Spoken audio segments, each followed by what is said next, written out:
I'm Sharon Chiliza, a wife, a mother of 7, a gentle homemaker, a medical missionary who lives in rural KZN. My passion is to teach on health and healing and sharing my life experiences on godly parenting, homeschooling, cooking meals from scratch on a plant-based diet, growing organic, and also sharing on natural remedies and how you can use this to reverse chronic and lifestyle disease, or how you can actually change your lifestyle habits to be more healthier. If you are concerned about the health of your family and loved ones, then have no fear, you have come to the right place.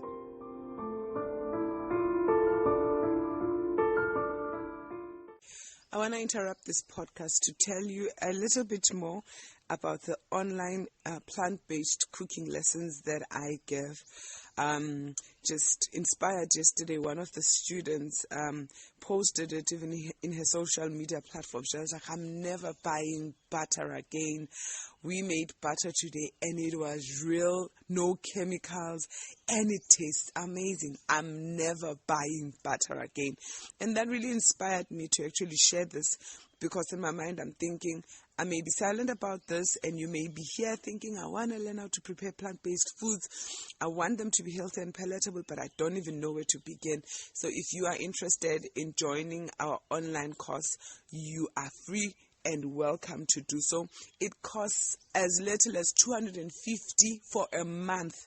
This is hours and hours of videos that have been recorded so that you can, in the comfort of your own home, watch and follow and make the recipes. We also have live sessions where you get to ask questions and answers, where I get to explain how the whole training actually goes. We do not only do butter. I know somebody's thinking, oh no, they're going to learn how to make butter and bread. But we actually teach you all different types of foods. So we start with breads, the 1 month, then we move on to cereals. We'll teach you how to make your own plant-based cereals that are healthy, with the healthy sweeteners, not sugars, healthy sweeteners instead of the processed sugar. We'll teach you how to make your own desserts, plant-based desserts, how to make your own meat substitutes that look like, taste like, smell like meat, but with none of the meat in them. And this training is geared to helping you to be the best gentle homemaker, to know that you're serving your family food that will bring life and healing to their body, not disease, but at the same time, they must enjoy it, because God created us to enjoy the foods that He has given us in nature.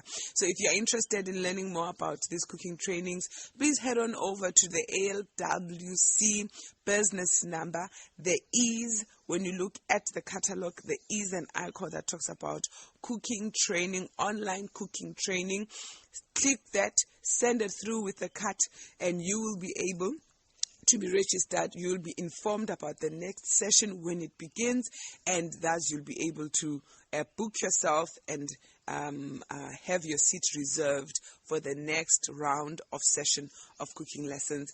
I hope you will join as we take your health to a higher level. Good morning, everybody, and welcome back to the show.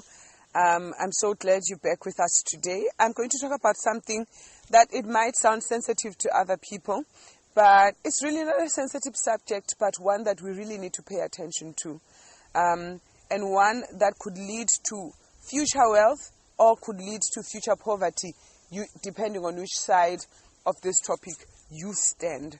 There's a tendency and a belief, that to leave food in your plate is actually something good. It shows that you eat little.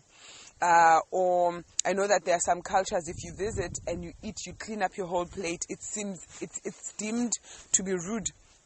But today I actually want to talk about what God is really passionate about. He says, gather all the remnants, let nothing go to waste. On a whole foods plant-based diet, cooking from scratch each and every day, there is bound to be from time to time some leftovers. What do you do with those leftovers? Do you throw them away? Do you put them in containers in the fridge, forget about them, and then throw them away? Or do you have a means of recycling food so that everything is used up, nothing goes to waste? There's a powerful quotation that I love that I was reading this morning that inspired this podcast particularly. It's found in one of my favorite books, the one that's written, Counsels on Diets and Food. And it says, in every line of cooking, the question should be considered is, how shall the food be prepared in the most natural and inexpensive manner? And there should be careful study that the fragments of food left over from the table be not wasted. Study how that in some way these fragments of food shall not be lost. This skill, so she calls it a skill, economy, like being frugal, frugality, economy, and tact is a fortune. She says it's a fortune. And I'll tell you how this turns out to be a fortune as we go along. In the warmer parts of the season, prepare less food. Use more dry substance. There are many poor families who, although they have scarcely enough to eat, can often be enlightened as to why they are poor. There are so many jots and tittles wasted. That stood out to me. There are some families that are poor, not because they would be, had they studied economy and practiced this skill, they would not be poor as we speak.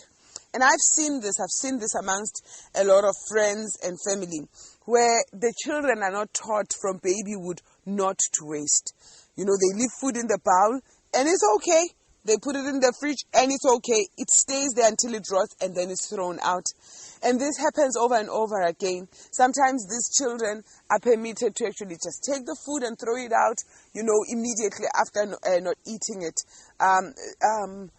It's just a habit, something that is encouraged. I like that scripture in the Bible that says, when Jesus fed the 5,000, and then there was some left over, and he says, gather all the remnants, let nothing go to waste.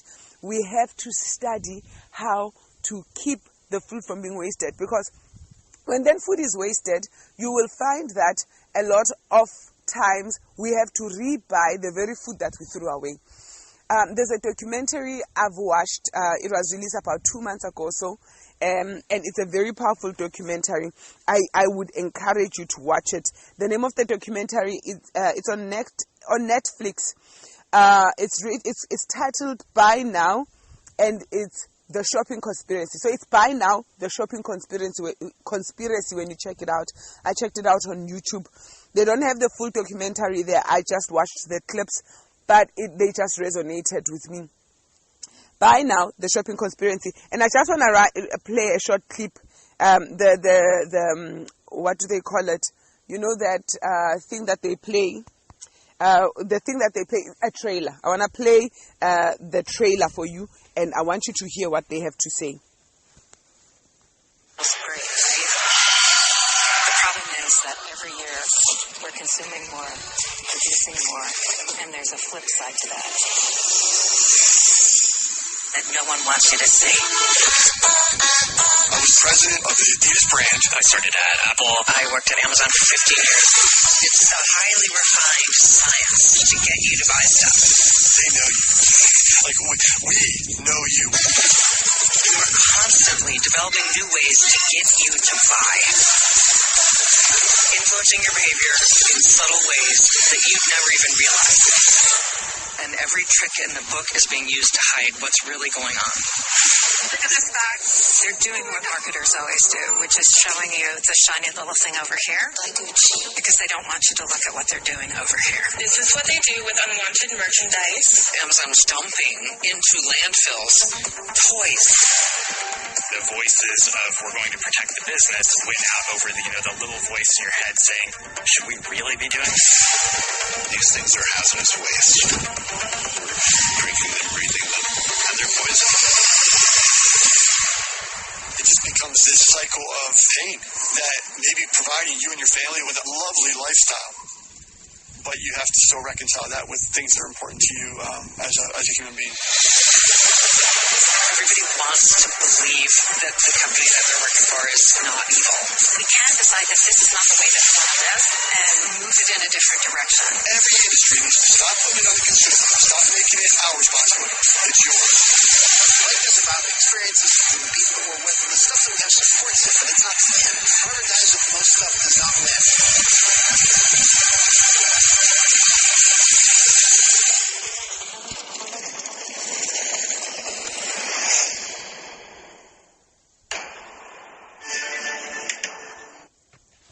Okay, so that's just a trailer. So what I got from this, it was really scary. And I'm going to focus on the food bit, though there's much to be said on the clothing side, the computer side.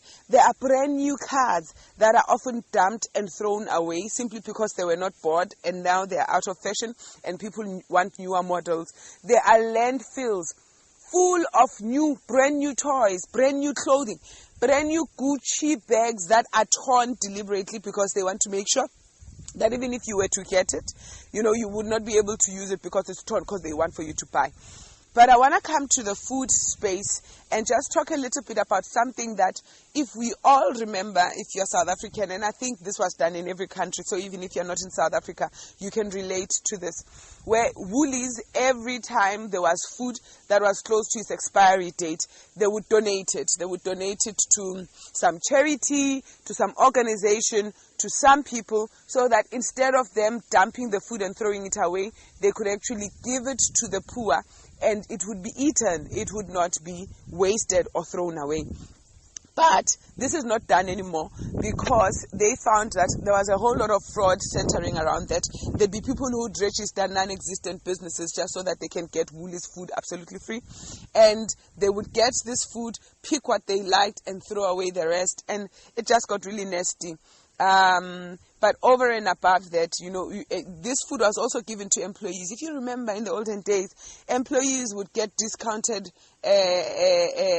food items from ShopRite, Pick n Pay, Checkers, where if it's close to expiry date, they would sell it to them at a really huge discount and they'd be able to take it home with them. That's not done anymore because apparently they say it encouraged thievery, stealing, and it encouraged people waiting or some of the staff members keeping the goods back so that they are close to sell by date and then buying them there.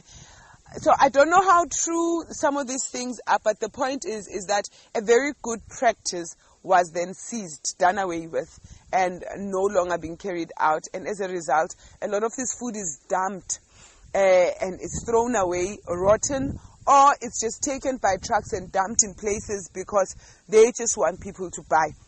And it's a way of protecting their business because if they are giving the food away, then who's going to be coming to buy? Because most people were now registering these fake businesses to actually buy the food.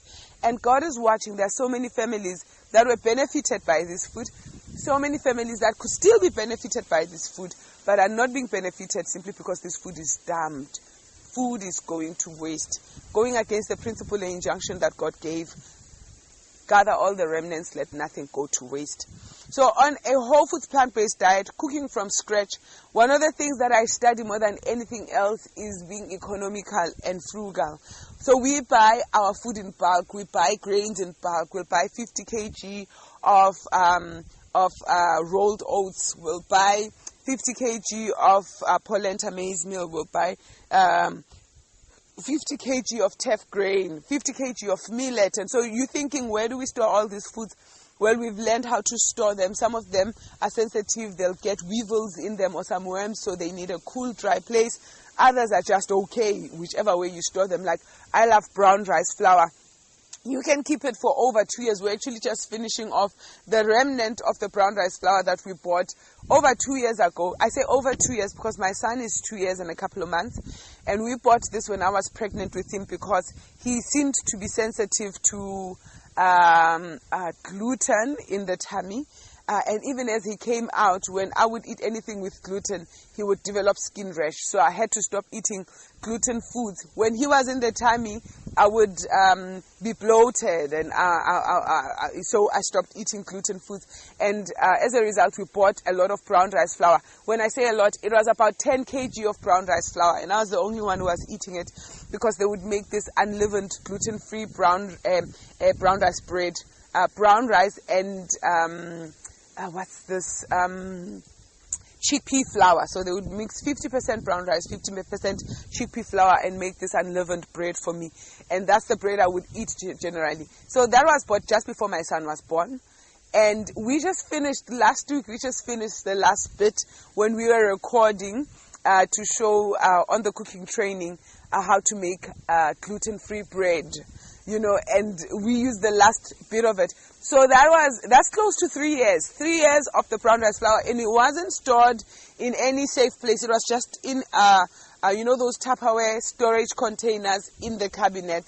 We took some with us to Kimberley last year, and some remained, and we came back with some from Kimberley. And we've just been using it, and we use it in so many different ways now. We found new ways to use it. And it just finished, and I was saying, I need to buy more of this. I'm not buying 10 kg next time, I'm buying 50 kg, because I know it keeps well. So we're studying how to keep these different grains so that they can last for long. And when we cook as little as possible so that nothing remains. But then there are times where you overestimate what's needed and something remains. And so what I've taught the kids is that we never throw away anything. So if it remained, you put it in a container, we need to find a way of recycling it. And there was a time where we would keep them in the fridge, and you forget. If you're going to keep it in the fridge, you're going to forget. So we then devised a new rule. Before you start cooking anything, open the fridge and look at what's in there that can be recycled.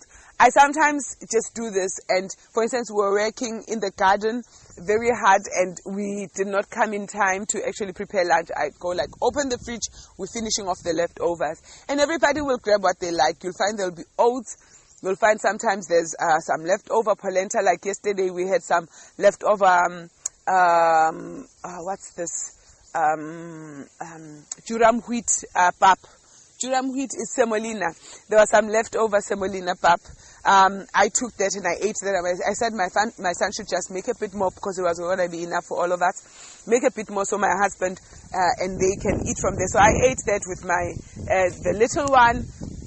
And we would use some of it to actually make smoothies. Semolina pap, when you add it into a blender and add lots of fruits and soy milk and desiccated coconut, it makes beautiful smoothies with some fresh granadillas.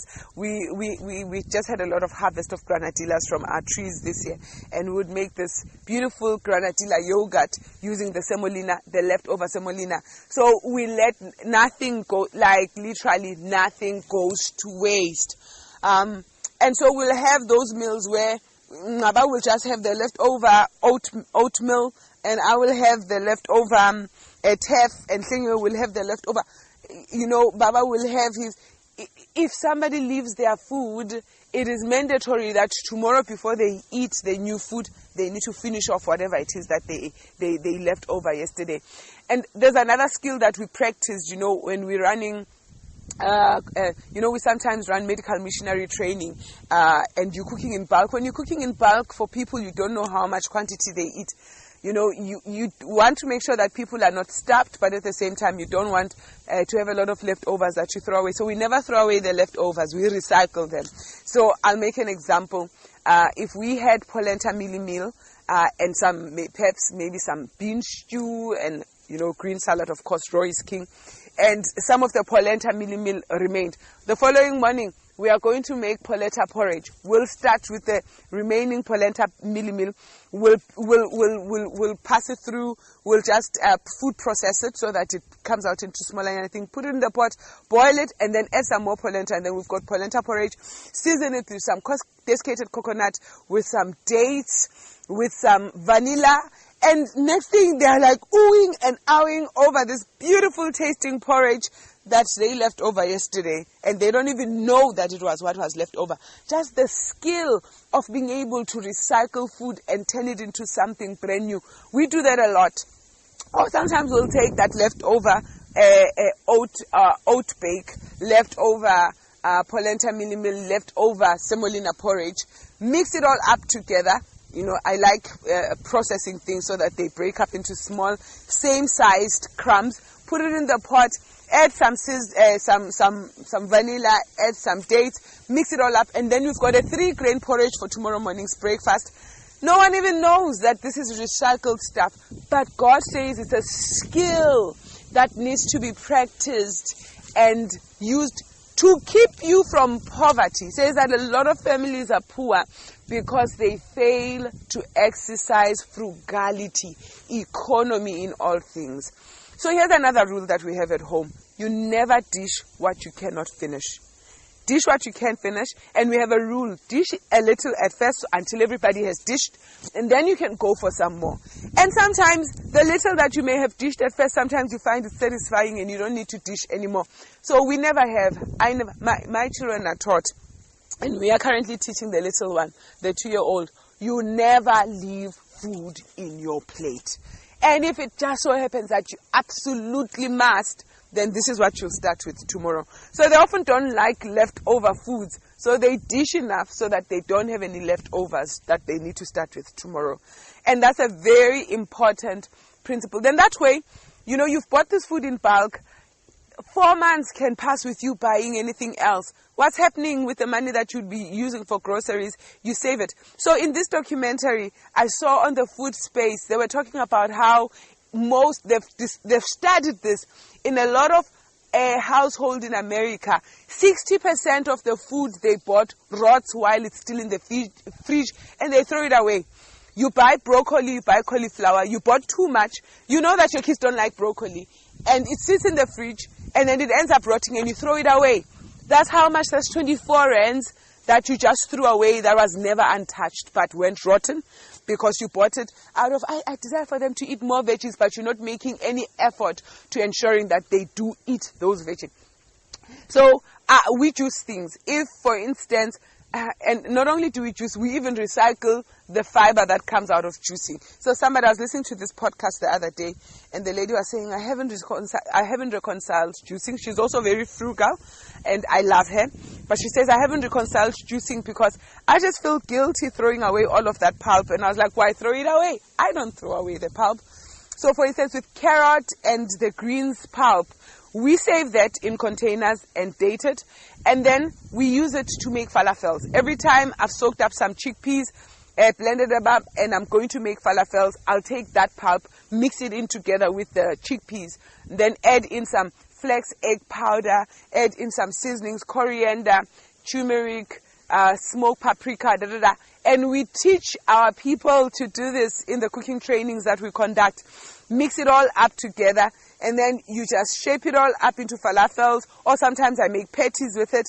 You on your cast iron skillet, you add a bit of coconut oil, you flip it over, then you put it in the oven and let it bake. Sometimes I will make it bake with a little bit of a tomato gravy or tomato puree that is seasoned with a little bit of raw honey, lemon, onion powder, garlic powder, salt, and it will come out like these meatballs.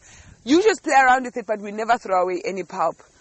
But when we see that there's a lot of produce and it's about to go off, this is where we become creative. If it means for the next 3 days, that's the veggie we are eating, we will eat it. We'll be creative in how to prepare it in different ways. We'll make a casserole, we'll make a baked something, we'll saute it on the stovetop, we will pan roast it, we will just be creative, but we are going to eat all of that until it finishes. Nothing goes to waste. And what goes into the compost bin, it's just the peels, like pineapple peels, orange peels. Some orange peels, I say it because we use the orange rind a lot in flavoring food, lemon rind a lot in flavoring food. Some granadilla peels. I actually was saying the other day, these are so hard shelled, we could use them for something, and I was thinking I need to just check on YouTube how we can reuse this, how we can use this. But anyway, if you've got any ideas on how to use the shells of granadilla, let me know. And I'm really open for anything that enables one to be frugal and economical and use everything that God makes available to us. So cooking from scratch on a plant-based diet can save you lots of money. So I know a lot of people like saying that eating healthy is expensive. No, it's not at all. It's the most reasonable way we have found as a family to live. It has saved us so much money. And especially now that we've been busy with the house build. We just buy these dry goods in bulk. And the only thing we keep replenishing is the fruits and the veggies. And there are times where we just go skip the veggies, we'll go without, because we've got some in the garden. We've got wild herbs. We've got ones that you plant that don't just go off and they just bear a lot, like a comfrey. We believe in eating greens every day. So comfrey, it's a green leaf. We'll make morojo with it. Morojo is, when they say collard greens, we'll make some greens like saute onion, add in the comfrey leaves. They taste amazing. We'll juice with them. I'll add them into the falafels when I'm making falafels, but we'll know we'll be having some greens. And then we've got some wild greens that just grow, like amaranth. It grows, it's just full in the yard. Dandelion. So we'll use those greens when we are trying to save, but we let nothing go to waste, including the wild greens that grow in our yard. And the wild greens that grow in our yard, I actually use them. You'll notice I'm going to start recording a podcast and posting on YouTube now. And you will notice I always have fresh flowers. I never buy flowers. I always just forage them in our yard. We've got beautiful trees. We've got beautiful wild flowers that grow in there. And I just collect them from there, put them in vases, and we always have beautifully arranged flowers in vases, because we are making sure that we gather all the remnants, let nothing go to waste. So I'm just encouraging you. It's a skill that will save you, especially with the coming economic crisis. The ability to learn how to exercise economy in the home is very important. Not on the food space only, but in clothing and in all other aspects. But today I was just talking on the food space only. So I hope these tips on how to be frugal will be beneficial in your family. And if you liked this, please make sure you comment, you forward and share with as many as you possibly can. And you let this light shine so that many may be aided and live a much more frugal life. Okay, God bless you, and I'll see you next time.